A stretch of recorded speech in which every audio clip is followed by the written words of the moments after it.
I love that we all come together to support one another to help really drive and boost the industry that we are in.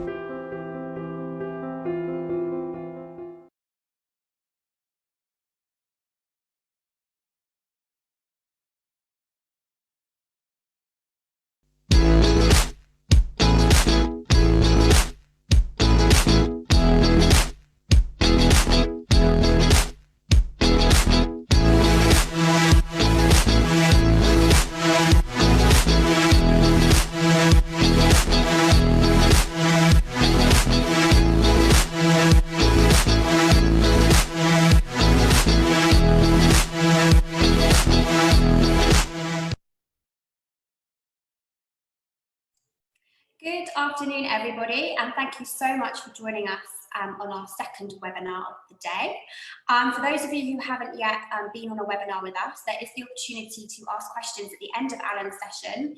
If you just pop your questions into the Q&A box at the bottom of the screen, rather than the chat box, then I will ask those questions on your behalf.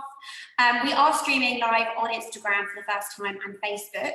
So those of you who are logging in on Instagram Live, if there are any technical problems at any time, please head over to our Facebook page and you will be able to catch up live with us then. So Alan is here, he's ready to go. Hi Alan, thank you so much. Hi, how are you, Ella? I'm really well, how are you? Yeah, pretty good considering. Crazy times, obviously, but I'm here, that's all everybody talks about at the moment, of course, but yeah, all doing well. Indeed, so Alan will be presenting a 45-minute presentation on building your future now with the 15-minute Q&A at the end. So please, any questions throughout the session, please, just pop them in the Q&A box. And yeah, I will go on off camera now and leave you to it. Best of luck, Alan. Great, thank you, Emma. Hi, everybody. I'm gradually getting used to this concept that I can't see my audience. If you can see me, hi, how you doing? My name's Alan Austin-Smith, as you know. For those of you that perhaps don't know me or don't know too much about me, very briefly, because we're obviously limited for time, but just a quick catch up. I started my career as a hairdresser more years ago than I want to think about, when I was a wee little 16-year-old with sassoons, in the amazing times we had in those days. I then moved on and I was creative director for a large American group, and then I joined L'Oreal. I was with L'Oreal for 7 years, ended up as business development manager before I started the Fantastic Hairdresser company with my business partner then, Carolyn Field. We founded the company together. I always say for speed, for a quick sort of trust, I guess, because why should you listen to me? What have I got to offer? The Fantastic Hairdresser is just over 30 years old now. I always say the hairdressing industry and the beauty industry in general, there's one common factor is that we're very sociable. We know a lot of people. So you always know other people in the industry, and we also do talk. So I always say that if we've lasted 30 years in an industry like that knows everybody and talks, then we must be doing something right. And in other words, something must be working. I always use those words carefully, by the way. I didn't say that we're any good. I believe we are, obviously. I think we're very good at what we do.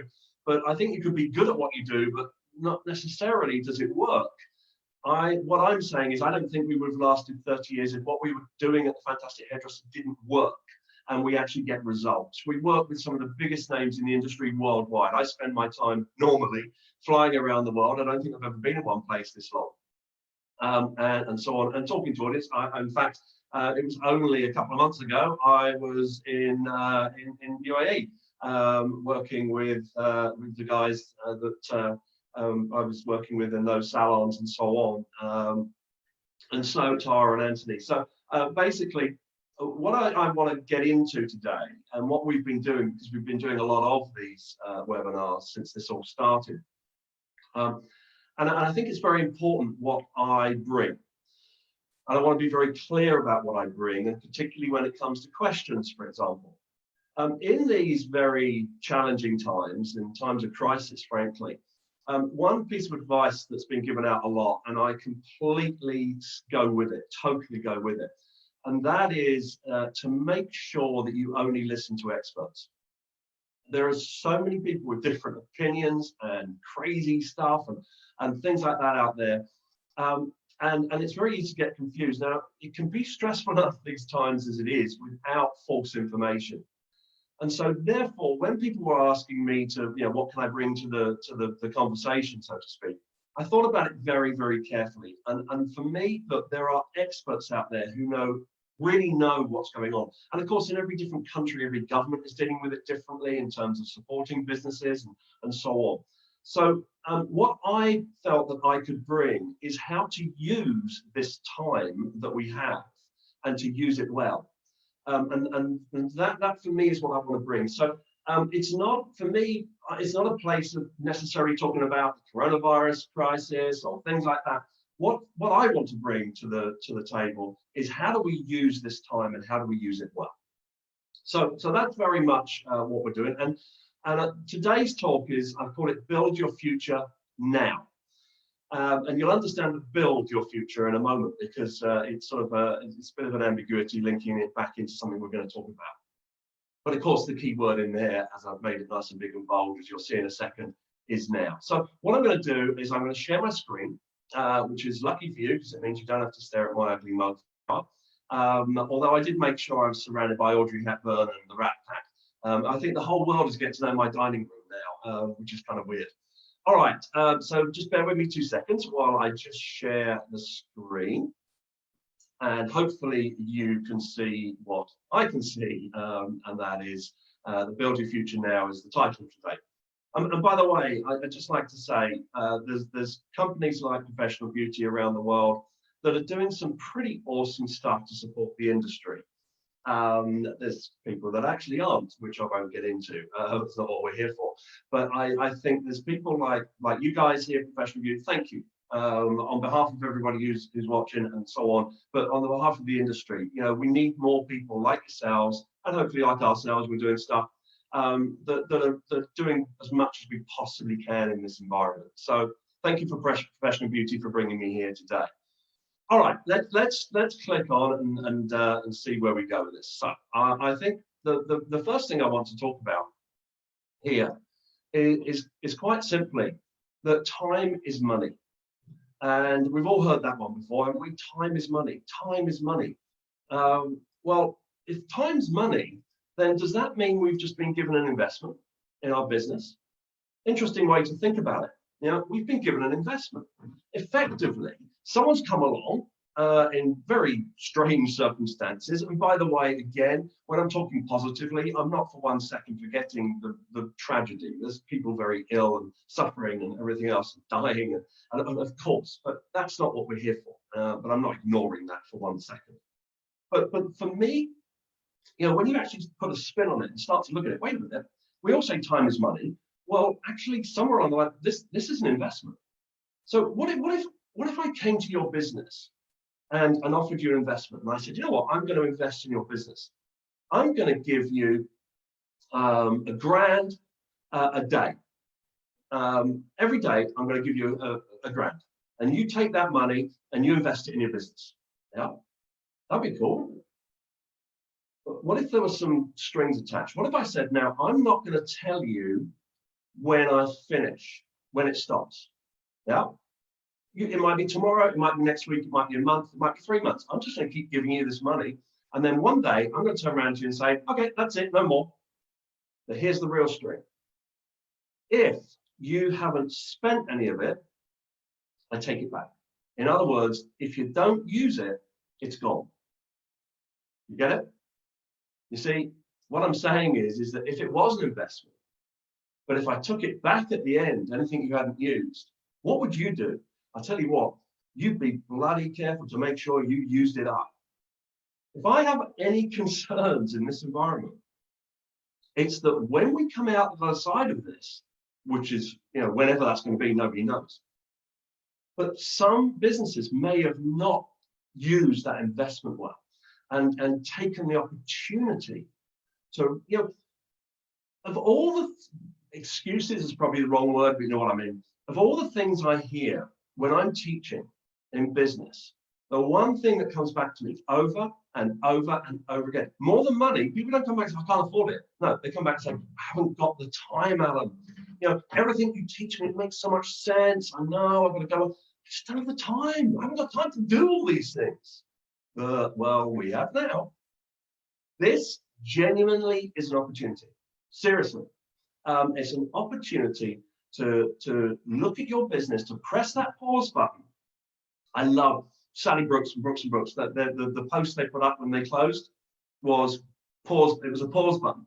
And it says, we're just pausing. And that's how we need to think about it. You've pressed the pause button on your business, and you've been given the opportunity to stop, to look at it, to plan, to think about what you want to do in the future, to set your goals, to put in place all the things that you keep thinking, I know I need to do this, I must do that, and so on. You do have that opportunity now. And that, for me, is the one positive thing out of this. Again, not ignoring the tragedy, but if we put that aside for a second, I genuinely think that some of us will look back on this time and go, wow, that actually was a blessing in disguise, because I've come out of this so much stronger in my business than before I went into it.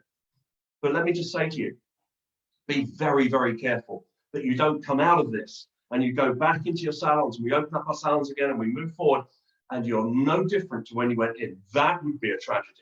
That would be a complete waste of that investment. You know, there's an issue that is quite often seen in recession, by the way, and obviously there's parallels here. And if your focus, if your strategy is to survive, then that's dangerous. Just think about this for a moment. Have a strategy to thrive, not survive. Thrive in the future. Because if your strategy is to survive, this is a fact, absolute fact. In recessions, more businesses go bust after a recession than do during it. Why is that? Because the focus during it was survival. Yeah, got there, managed to get through that process. Whew, thank God for that. Bloody hell. But if what happens was, if your strategy was survival, then what's happened is now you've survived, but you aren't ready to capitalize on what's going to happen on the boom. Whereas the businesses that spend that time not just surviving, but actually planning, developing, you know, quite understandably in times like this, things like marketing and training are the two things that get cut. But actually, smart businesses say, wait a minute, I need to be investing in marketing, in education, etc. So that, and myself, so that when I come out the other side of this, whether it's, you know, a pandemic or whether it's a recession or whatever, I've probably got both, but basically, when I come out the other side of this, then I'm ready. So I really want you to think about that. Time is money. Think of it as an investment. What if that investment was taken away before you have a chance to use it? That's really what we need to be thinking about. So with that in mind, let's look at some things in a short period of time that we can work on. By the way, if you don't already, I'll show you at the end, but we're also doing a lot of stuff ourselves on our Facebook page, our Facebook group, which is Build Your Salon Business with me. But I'll share that with you at the end. So there will be lots of other things and so on that you can get involved with to take this further. I want to look at the X factor. Now, at the top there it says model success. It's something that I believe in passionately, both individually and in business. You know, when you model successful people, when you look at people or businesses that are achieving the success that you would like to achieve, you know, that you want to achieve, then why don't we learn from those people and look at what they do? And actually, that's the thing I bring to the table more than anything. Yeah, I run my own business, of course, etc., etc. But you know what? The thing that I bring is over 30 years of looking at your businesses. You know, and when I look at your businesses, then I see the strengths, I see the weaknesses, I see the common factors. I see the businesses that are very profitable, that are very successful, that have got incredible loyalty and passion from their team. And then I see the businesses that haven't, that are constantly going, oh, my team are driving me insane, and where's the profit? You know, I'm busy, but there's no money, etc. I see both sides of the coin. And you know what? There's common characteristics. There's common factors that I see in pretty much every business across the board, but certainly in our industry, that is achieving success and whatever levels of success they are that you want. So I want to start to look at that and think about what some of those are. What's that X factor? What is it? Why is that salon? You know, I've always said, imagine. Do you remember the days you went to a restaurant? So you know, you're walking down the street looking for a restaurant. You're in a town you don't know. It happens to me a lot, obviously, because I travel so much. And you're looking for something to eat, and you think, oh, you know, that looks nice little Italian restaurant or whatever. You look through the window, there's nobody in there. You don't want to go in. A few doors down the road, there's another Italian restaurant. You go and look at that one, packed. You walk in and you say, can I have a table? I say, oh, it's going to be 45 minutes, an hour. Wait, oh, God, never mind. I'll go back to the one that's empty. And the strange thing is, you go back to the one that's empty, a little bit scared, but actually the food's good. The service is good. It's a nice environment. So why is this one empty and that one's full? That's what I call the X factor. And of course, I'm talking about restaurants, but we all know I could be talking about salons. Hair or beauty, it doesn't make any difference. You know, there are salons out there, and they can be literally at the other end of the road, where one place is busy, it's heaving, it's making money, etc., and the other doing what looks like to be doing all the right stuff isn't getting the same result. And I call that X factor. What is that X factor? Because boy, if we could understand that, what a difference that would make. And you know what? Sometimes even the salons that have got the X factor don't even realize themselves what it is. I always remember someone saying to me, I'm successful despite myself, which I thought was quite interesting. Excuse me. Okay, so let's have a look at some of the things that I can bring today to maybe help you understand what that X factor might be. All right, so we're looking at two things here: passionate leadership and structured management. All right, passionate leadership. And the reason I've separated out leadership and management are the two words that come first: passionate and structured. Leadership is about the inspiration to perform at the highest level. Management is about how things are done, when they're done, in what way, etc., by whom. You see, actually, quite often we use those words without really separating them. We tend to use the word leadership for management or management for leadership, but actually they're very different. And the X factor in terms of leadership is when you have both. You need both. You need that passionate leadership that is driving yourself, your business, and your team to perform at the highest levels for your client. But underneath that, you need that structured management process too. Now, not many people have both. I'm going to be honest with you here. You know, I tend to be more of the passionate leadership. I have the wonderful Sam, who's our CEO, who runs our company, who very much brings the structured management. Now, I'm structured too, and she is a passionate leader. But what I'm saying is that you know, my strength is that. Her strength is the structured management. The two of us together makes a great team, and it helps us have that X factor, if you like. So if you've got someone else in your business to bring that other side, that really helps. If you haven't, well, then you have to actually say, which of those two do I lean to the most? Am I more the passionate leader, or am I the structured manager?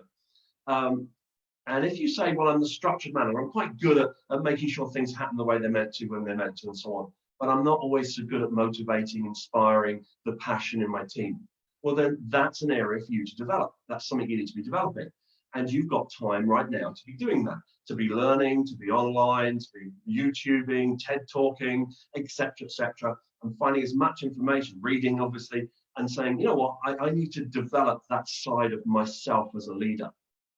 Or no, you're the other side to say, hey, no, I'm really good at the whole passionate leadership thing. I'm really good at getting people on side and motivating them and so on. I do tend to fall down a little bit on the detail. I'm not really, I can get everybody excited, but then forget to tell them what to do. And so on. So if that's you, well, then you've got to focus on the other side and start to develop that. There's a guy called Tom Peters, and Tom Peters is one of the best-selling business authors of all time. He has a saying that I picked up many, many years ago, and I thought it was spot on. You can't have passion without systems, or systems without passion.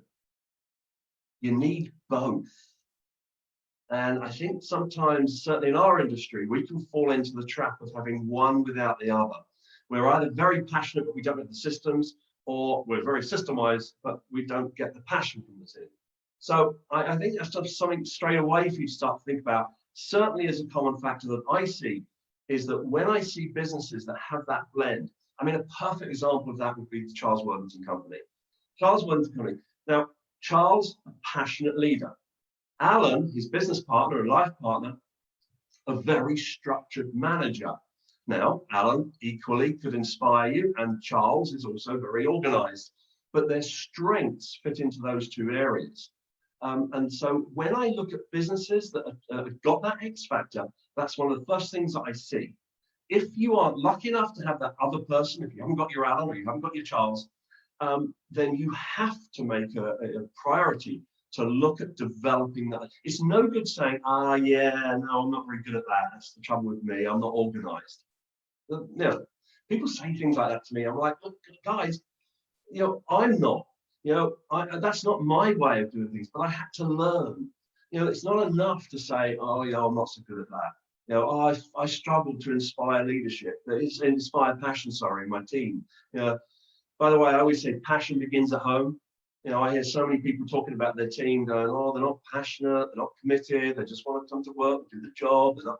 They're not, well, I'm sorry, but that's our responsibility as leaders. It's our responsibility. If we want our team to be passionate and engaged, then we've got to be passionate and engaged. And I find that sometimes what happens is, as leaders, we're sort of so swamped with it all that we're not getting that passion from our team because we're not actually doing what we need to engage them in the first place. People sometimes say, oh, I want my team to be passionate, more passionate. I say, why? And they look at me strangely and they say, well, I want them to, they might not use this word, but effectively, I want them to engage. I want them to connect with my business. I say, yeah, you see, that's the problem. You've got it the wrong way around. It's not passionate people who engage. It's engaged people who become passionate. So if you're waiting for your team to become passionate so they engage, that ain't going to work. You'll be waiting for a long, long time. It's the other way around. You actually engage people and then they become passionate. And then some owners say, I can hear you, by the way. I can't, but I can hear you. Yeah, but they're not interested, Alan. They don't want. So no, I didn't say it was easy, but it's important for you and for them to make sure that you do that. And so, no, nobody ever said it was easy. But if you keep it going and you keep at it and you keep engaging people, and maybe you actually inspire one or two of your team, and then others start to follow, and so on. You're not going to get them all overnight, but be under no illusion. It's your responsibility. So if you say, oh, my team aren't passionate, well, then are you a passionate leader? Because it's got to come from you first. Passion begins at home. So that's the first thing that I want you to think about. To identify, just spend a few minutes and think, okay, which of those two do I tend to lean towards the most? And what can I do to actually develop the side? When I've only got a short time with you, as I have obviously today, what I try and do is make sure that I leave you with some things to go away and work on. Now, I can just talk to you for an hour, but I just really want you to go away afterwards. And I want you to sit down with a cup of tea or a glass of wine or whatever, and just sit there and say to yourself, all right, I want to think about what Alan said first. Well, actually, let's go back to the first thing I said. Are you using the time well? That investment. Secondly, okay, am I more of a passionate leader? Am I more of a structured manager? Which one am I tend to be? Okay, I'm more of a passionate leader. Right, straight away, you've got some focus. Someone said to me in this environment, said, Alan, I totally agree with you that this is a great opportunity to learn, but I'm kind of lost as to where to start. And now there's so much content. Where do I start? I said, well, you actually have to start with what your learning goal is. So you have to have a clear learning goal, because you're right. Today, anyhow, but certainly right now, there is so much information out there. You've got to stop and go, all right, what am I going to use this time for? What do I need to learn, which is going to help me and my business? And if you feel that being a more structured manager or being a more passionate leader is going to be critical to your future business, then use this time now and focus your attention on learning those things. Okay. The next one we have is quite simply, the X factor is that salons that are successful, that are achieving that success, they don't just do it right. You all do it right. I'm never suggesting you don't do it right. Yeah. You know what? I even though I can't see you, I know that you do it right in your business. How can I be so sure? You wouldn't be here. You wouldn't have bothered to log on for this. You wouldn't be here. I know that salons and businesses that are bothering to attend courses, whether they be online or in real life, you're doing it right. No, that's not the question. The question was, are you doing it right consistently? Consistently, day after day, time after time. Consistency is key. It's absolute key. And we all know that. I mean, it's key, most of all, for your customer experience. Look, one of the most important things, and quite often not talked about in business, is trust. It's trust. You know, I will be a loyal customer of yours for as long as you want. I don't call them customers, I call them fans. The last thing we need is more clients. What we desperately need is more fans. You know, I will be a fan of yours. I will be loyal to the death if I trust you. But if I haven't got that trust, it's too easy for your competitors to tempt me away. And so trust is key. Now, trust, where does trust come from? Consistency. Consistency breeds trust. In fact, look at it the other way around. Inconsistency destroys trust. You know?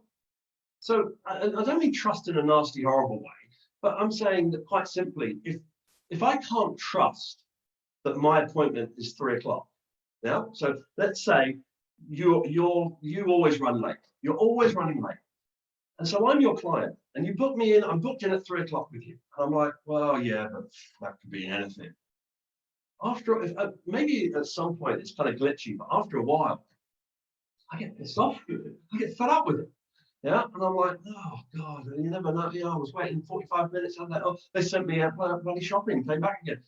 And eventually it's too easy for someone to, so maybe I'm just moaning to a friend of mine, oh, my hairdresser, oh, you should try my hairdresser. They're really good. They're really efficient. And bang, you lost me. Yeah. So when you're not doing things consistently, the trust isn't there. That was just an example. But, you know, by the way, this is absolutely key in leadership too. If you're not operating at a consistent level as a leader or manager, your team don't trust you.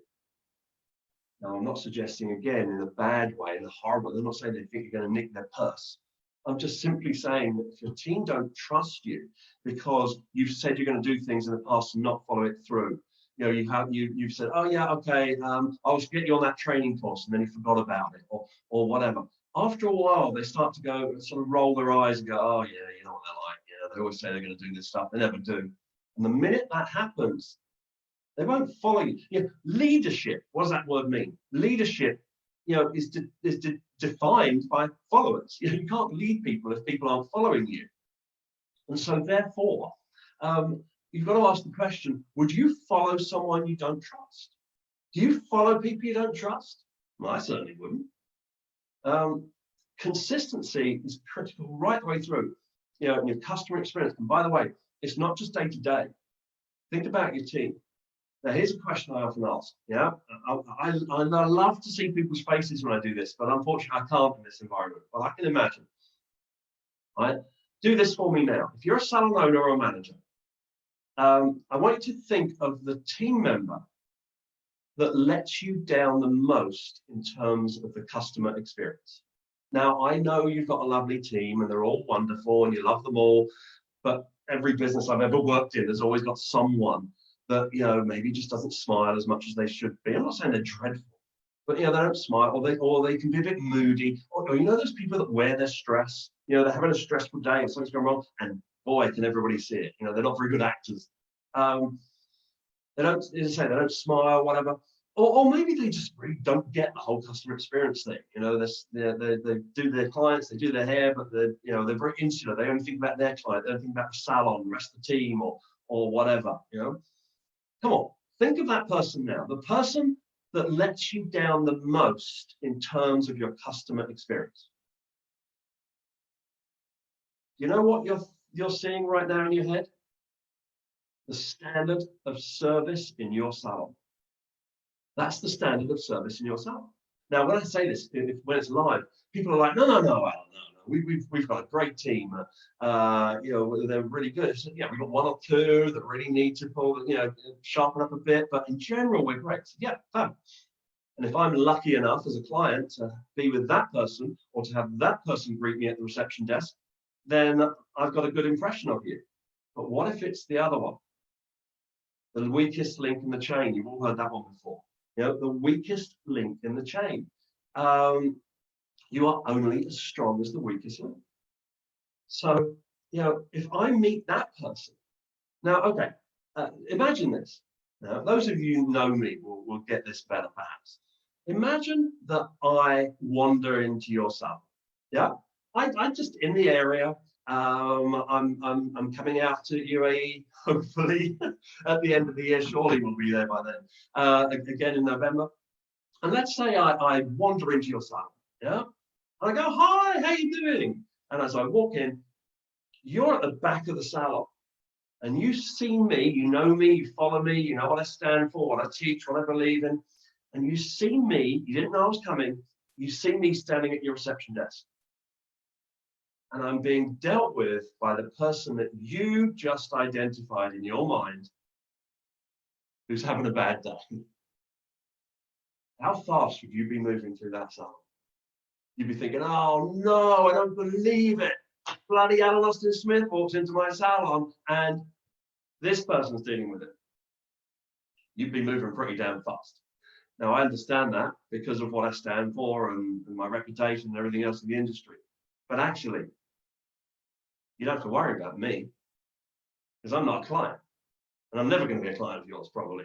So I'm not coming back. But if you were that worried about me, maybe we should be worried about every client that person's dealing with. I'm not telling you to get rid of that person. What I'm saying is don't put your head in the sand. Don't roll your eyes. You know what I mean? Sometimes with people, with our team, we just get to a point where, oh, God, what are they like? Oh, she's in a bad mood again. Bloody hell. And so what's happening is you're not dealing with things consistently. And then people don't trust. And then it all just starts to weaken and weaken. There's no passion, there's no structure. And we're talking about the X factor here. We're talking about how are the businesses that I see successful? How are they achieving that success? And frankly, there are common factors, and these are them. They don't let those things happen. They deal with them. And they make sure that that person, they focus on them, they educate them, they motivate them. And frankly, if they have done everything and then still not getting anywhere, well, then maybe they have got to have the tough decision with them. But initially, I'm not saying get rid of people. I'm just saying don't ignore them.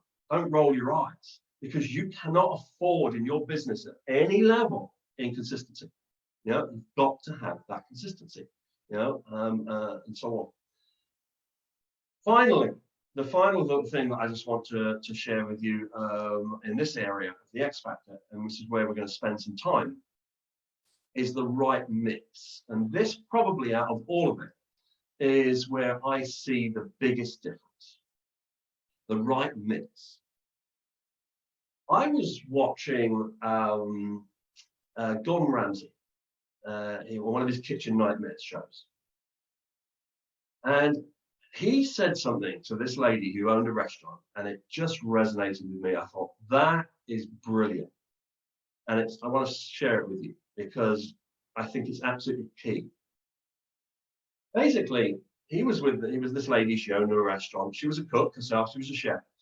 And he handed her a bowl and he said, can you make a cake? And she said, of course I can. He said, mix me up a cake. So she put the eggs, the flour, the milk, I don't know what goes into a cake, not much bacon and stuff. So basically put all the bits in, whatever needed to go in, mixed it all up. And Gordon said to her, what sort of cake is that going to make? And she said, make a nice cake. He said, okay. And then he picked up a bowl. And then what he did was he put in exactly the same ingredients, eggs, milk, sugar, etc., but completely different amounts. So he put more eggs than she put in, but less milk and so on. Completely different amounts. Mixed it all up and said to her, what sort of cake is that going to make? And she said, horrible. And he went, yeah, that's your business. You've got the right ingredients, but the wrong mix. I thought that was absolutely brilliant because I see it all the time. Salon owners scratching their heads thinking, I don't get it. You know, we've got a beautiful salon. We do good hair. We've got a great team. We've got all these things. Why are we not as successful? Why are we not achieving the success we want to achieve? And frankly, what it comes down to is you've got the ingredients, but have you got the mix? And this, for me, is where you can really spend your time. Remember what I said at the beginning. Use this time to position your business to thrive. Don't have a survival focus. Position your business so that when this changes, nobody can tell you when, but it is going to change. You know, and we are going to come out the other side of it. And when we do, boy, do you need to make sure you're ready. I mean, let's face it, there's going to be a bounce. You know, so that's the first thing in your planning you've got to think about. You know, there's going to be a huge bounce. There's people desperate to get back to salons. You know, and if you don't, by the way, have a plan in place for when that, you know, it's not going to happen overnight. But when we get that go, when it's like, okay, salons can open again, you need to have a plan in place because you are going to be rammed, absolutely rammed. And you need to think about, you know, are you going to extend your opening hours? Are you going to, you know, etc. You're going to have some temporary staff, whatever. I don't know. It's your business, but you do need to have that thought process in mind. You need to plan for that. But when we do come out, there will be a bounce. I'm never a negative person. I'm not. I'm always very fearful of, you know, people talking themselves into recession and everything else. Now, this is not my style at all. But I think if I put my realistic hat on, surely this is going to cause some problems in the world global economy. Some countries are going to be better than others, of course. But yeah, I think there's going to be a knock-on impact. There has to be, in some sort of sense. Of course, there is. Use this. I can't say it how many times you want to say it. Use this time to position your business for growth, for the future, to build it. And this is where I said, build your future now. I said there was a little bit of an interesting play on the words there, because what we're going to look at now is my way of building a business and making sure that you've got the right mix. I call it the 5 pillars of a fantastic salon. There's many of you listening, I know, that know the Fantastic Hairdresser. You know what we all stand for. You know the books, perhaps, or you're online with us. For those of you that don't, there is one foundation stone, one thing that we talk about all the time in everything that we do. And it is literally the foundation stone of the Fantastic Hairdresser. It's called the 50% rule. You know, fantastic. What does that word mean, by the way? If you don't like the word fantastic, I couldn't care less. Use great, amazing, incredible, just not good. Yeah, not good. Because good is not enough anymore. Good's the norm. Good is the crowd. And none of us, not one of us, I don't care what business you have, where it's positioned, whatever, not one of us can afford to be in the crowd anymore. Whether you're an individual listening to this, you know, I'm sure we've got individual stylists and so on listening to this. If you think this is just about running a salon, absolutely not. You know, your column is your business effectively. I don't mean about being self-employed. I'm just simply saying that, you know, you have that opportunity to build your income from your column. It's the same principle, you know, and we have to start thinking about how we stand out from that crowd, because it's noisy, that crowd. It's packed. You know, salons and hairdressers, you know, there are salons that years ago were doing things that were different, you know, serving nice coffee, for God's sake. You know, that's the norm today. So much of what salons are doing today is pretty much the same everywhere. So how do you stand out from that crowd? You've really got to look at how you do that. And that's why I use the word fantastic. You can't afford to be good, to be normal, to be the norm, to be part of the crowd. Nobody can. And so I use the word fantastic. You can use whatever word you like, but just not good. We've got to stand out from that crowd. Now, how do you do that? What is it that makes a business or an individual fantastic? I call it the other stuff. And that's what I mean by the 50% rule. Quite simply, I believe that 50% of what makes someone fantastic at their job has got nothing to do with their job. Nothing to do with their job. 50% of what makes someone fantastic at their job has got nothing to do with their job.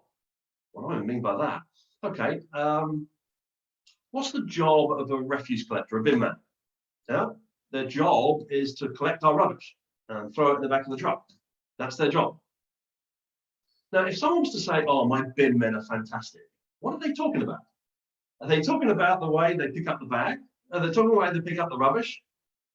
Or are they talking about the fact that they smile, they say good morning, they pet your dog? That's the other stuff. Now, let's say you had an operation, someone says, oh, Harry, is it? Oh, yeah, the surgeon was fantastic. What are you talking about? Did they let you sit up and watch? You know, you're talking about the way they cut you open? I don't think so, no. What you're talking about there is what in that business is called bedside manner. They were friendly, they made you feel confident when you were feeling very nervous, and so on. The other stuff, 50% of what makes someone fantastic at their job actually has nothing to do with their job. It's the other stuff. It's communication, it's confidence, it's motivation, it's self-discipline, etc. You know, I get into taxis. Right? I get into taxis. I fly around the world. I get out, come out of airports and get into taxis. And actually, this happened the last time I was where you guys are. I got out of the airport, got into a taxi, and I was tired. It was a long flight and so on. I was tired. And the taxi driver asked me, said, oh, it's first time here. I said, yeah, yes. And said, you know, are you here on business? And I'm like, yeah. And, you know, same conversation with every single taxi driver. And then he said, you look tired. And I said, yes, you know, long flight. And I was busy right up and towards it and whatever. Okay, I'll shut up. I love this guy. As it happens, the taxi driver was only about 10 minutes. But I love this guy. All of a sudden, this taxi driver, what's his job? His job is to drive me to my hotel. End of. No, but he becomes a fantastic taxi driver because he has more than that. He's thinking, he's communicating differently, he's observing, he's thinking about me, etc. 50% of what makes someone fantastic at their job is the other stuff. So now let's apply that to salon professionals. It's no different. Yeah, if I talk about a hairdresser, for example, 50% of what makes a fantastic hairdresser has got absolutely nothing to do with the comb and scissors or a toothbrush. Yeah, it's all of those other skills that you bring. Now, you could be brilliant with a comb, scissors, or toothbrush, but in my book, you'll only ever be a good hairdresser. It's the other stuff that will raise you, lift you to be a fantastic hairdresser. Beauty therapist. You know, I have a lot of massages. I travel so much. I quite often have massages where I'm staying away and things like that and so on. And, you know, I can have a very good massage. I've had a really technically, I suppose, I don't know if that's the right word, technically good massage. But I remember this one girl, it was a very good massage. She wouldn't shut up. Didn't shut up. She talked all the way through. I was like, will you shut up? I want to relax. So it doesn't matter how good the massage was, the other stuff meant that she wasn't a fantastic beauty therapist. I think you get the idea. The 50% rule is key. It's the key in your business. It's the key in as an individual. So as a business, the 50% rule, well, that's the other 50%. It's up there on the screen for you. It's the 5 pillars of a fantastic salon. If you don't have those 5 pillars and you don't have the mix right, yeah, then you'll be a good salon. But we're talking about the X factor. We're talking about how you jump to that next level. So let's go through them. These are the ingredients. And this is what I simply want you to do. You don't have to do it now. I want you to do this when we've finished. I'm going to explain the 5 pillars to you so you really understand them. Because when you understand them, this is what I want you to do to make sure that you take something away from this webinar that you can actually use. I want you to honestly, with nobody listening, nobody making a judgment, just on your own, I want you to honestly mark yourself out of 10 on each of these pillars. You can't do it yet because I haven't explained them fully. It might seem obvious, but wait and see. I want you to mark yourself out of 10 on each of these pillars. And basically, once you've done that, 10 being the highest, 0 being the lowest. Once you've done that, you'll see that your mix isn't balanced. You know, you might have 8 for one, 4 for another, 2 for another, 6 for one more. Basically, that means, imagine they were real pillars. Imagine that was they really were holding your business up. By the way, that's why I talk about them as pillars. I want to lift your business up out of the crowd. But it would be a bit rocky, wouldn't it? If they were all different heights and different strengths. No, a really strong, balanced business has all of them operating at the right level. So what I simply want you to do is I want you to score each pillar out of 10 and then decide on just one piece of action for each of those pillars that you could take to improve your score. Just one. So if I did this, if my business was doing this, so this, my score would be higher there. And once again, you've got some focus. You've got some focus on the future. Yeah, that's what we're talking about. All right, so let's go back to the pillars. Let's run through them. I'm going to run through them twice. The first time I'm going to talk about them in the most basic way for a good salon. This is what any good business has. A strategy, a plan. Obviously, you need to be making profit. A team, people working with me. Fans. Now, I mentioned it earlier, I don't call them clients because the last thing we need is more customers, clients. We desperately need fans. You know, why? Because customers shop around. Fans will never leave you. So yeah, we need fans or customers. And marketing, well, you've got to tell people. You know, you've got to tell people who you are and where you are and what you stand for. I think everybody gets that as any business. So those are your ingredients. That's the eggs, the milk, the flour, the sugar, and so on that needs to go in to make the cake. Now, let's now start to take this to another level. Let's not just have flour. Let's have the best flour possible. Let's not just have eggs. Let's have the best eggs possible. So I want to step that up from just a plan and profit. It's the other words that really start to make the difference. A revolutionary strategy. Boy, I mean, I've been saying this for a long time, but if you want any proof that we're in a revolutionary world, the world that can change like that, I mean, seriously, you know, the world we live in today isn't evolutionary, and I'm not just talking about this pandemic, you know, but this has proved it. How fast has this world changed? I mean, literally underneath our very feet. It's quite incredible. We live in a world that is changing fast, rapidly, all the time. Here's the thing I love to do when I've got a big audience. And if you were here now, I'd ask you to do this. Put your hand up if you're using a Nokia phone. Guess what happens? Hardly anybody. The occasional person sort of in slightly embarrassment puts their hand up. What would that have been 8, 9, 10 years ago? Pretty much the whole audience. Nokia dominated the most important market of our lifetime, of our generation. Totally dominated it. And where are they? Yeah.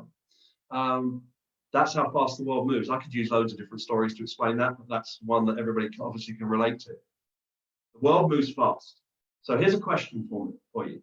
When you're creating a plan, when you're creating a strategy, now, ask yourself this.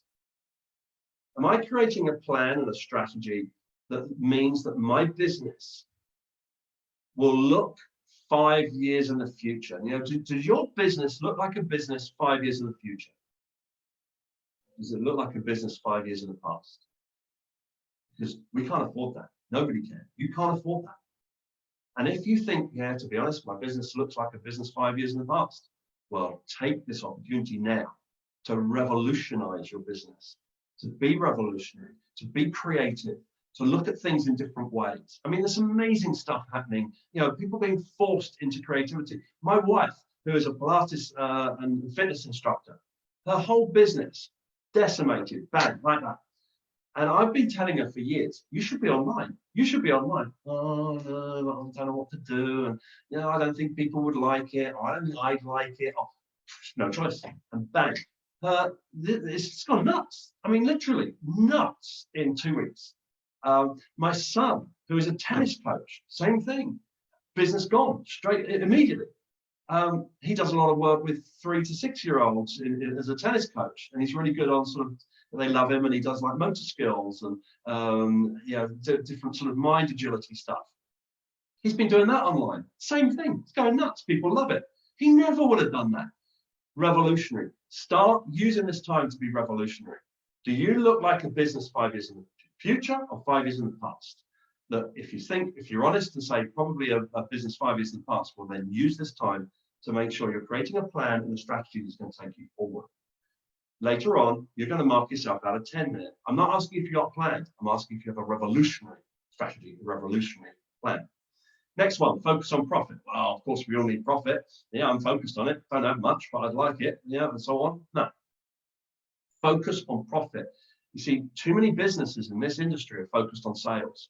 We know what's in the till, but not what we've got left. It's not about how much you take. It's about how much you make. Profit is sanity. Turnover is vanity. I've heard that one a few times. I bet some of you have. I love it. Are you focused on profit? In other words, if I was there and I said to you, how much did you make last week? Well, quite easy at the moment, but if we just talk about a normal environment, how much did you make last week? You might say, oh, we did 10 grand or whatever. No, not take, make. I don't know. Ask yourself now if that would have been you. In other words, are you not just focused on sales, but focused on profit? Next one, not just a team. We've mentioned this already, a committed team. I'm not going to talk any more about this one because I think you're quite clear. I asked you about your leadership. I talked about passion. I said it has to come from you. But you know what? You need that commitment. That commitment will only come from your team when you show passion and you show consistency and you show structure, when they feel safe. When they feel safe because they're structured, by the way, they won't like it. Nobody likes systems and structure, particularly creative people, but we actually want it. We need it. We need the safety of it. So when they feel safe because there's structure, they trust because there's consistency, and they're passionate because that passion is coming from you and they're engaged, well, then you stand a chance of having a committed team. Other than that, you've just got a group of very nice people who happen to work in the same place. Fourth one, yes, of course, you need clients, but no, I've mentioned it already. Not just clients, fans, people that fall in love with you, people that will never leave you. But it doesn't just say that. I mean, obviously, that's about your customer experience. That's about the levels you operate at, and so on. It says raving fans. It's not just about having fans. It's about, are they raving about you? Are they telling everybody about you? Always has been, always will be, the most powerful marketing your business will ever do is referrals. It's your clients telling other clients about you. And I always say the way it works is a new client comes into your salon. You and your team have to turn them into a fan. Now, I reckon some of you are pretty good at that. The second part of this, though, I don't think we are. And that's where I really want you to think about when you market yourself. I'm not just saying you turn them into a fan. That's the first step. The second step is, having turned them into a fan, you need to get your fans to get you new clients. Get your fans to get you new clients. So the client's there because they're not a fan yet. So a new client walks through the door, they become a fan. Then you need to get your fans to get you new clients. The key word there is get. Get. Not wait, not hope. Now, I call it hope marketing. Now, hopefully, they'll tell their friends. That's not going to work. When you are actively inspiring and asking your fans to help you get new clients, that works. If you're waiting for them and hoping that they're going to tell their friends and waiting for those friends to come through the door, that never works. Don't wait, don't hope, You actually have to get your fans to help you get new clients. So when you mark yourself on that one, I'm not saying, are you a wonderful salon and do your clients love you? I'm saying, not just do you have fans, do you have raving fans? And then finally, as we come together, we pull this all together now in the last couple of moments. That was for Emma, just in case she's panicking. Marketing, unique marketing. Yeah, that's the word, unique. Well, I just said that we need to stand out from the crowd. Well, your marketing needs to stand out from the crowd. And I see so much stuff on social media. You know, how many social media feeds do you think I see? You know, we're the number one in the industry of what we do. Our client, our customer base is huge. And the amount of feeds that I see from around the world, and sometimes I tear my hair out because the majority of this industry doesn't get it, really doesn't get it. Even the people who think they do, by the way, no. Some people have got it, but it's a minority. Let me just leave you with this. Don't be online. Yeah, you heard me right. Don't be online. You see, that's the problem. So many people are online. No, use online. You've got to use it, not be on it. Not just say, you know, are you on Instagram? Yeah, of course we are. Yeah. But what are you doing with it? Are you actually active? Not just posting. And stop using vanity metrics. How many people are following you? How many people like you? You know, that's lovely, but they're vanity metrics. You've got to start measuring what you do based on your goal. So marketing starts with what's the goal? What do I want to achieve? You know, well, I want more people following me on Instagram. Why? How many people? How many people do you need? You know, what are you looking for? Well, I want them to become new clients. Well, how many of your followers become new clients? Do you know? No. Well, how can you measure it then? You know, it doesn't matter how many followers you've got. It's about how many of them become clients, and so on. So don't use vanity metrics, but you've got to be unique. Now, the key to any marketing today, whether it's online or you know, traditional marketing, content. There has to be, I'll just say content. That's it. It's all about content and helping people and supporting people and giving them what they need and want, becoming their go-to, you know? Now, if you're not giving content, all you're doing is effectively selling. And social media and online isn't very good for that. You know?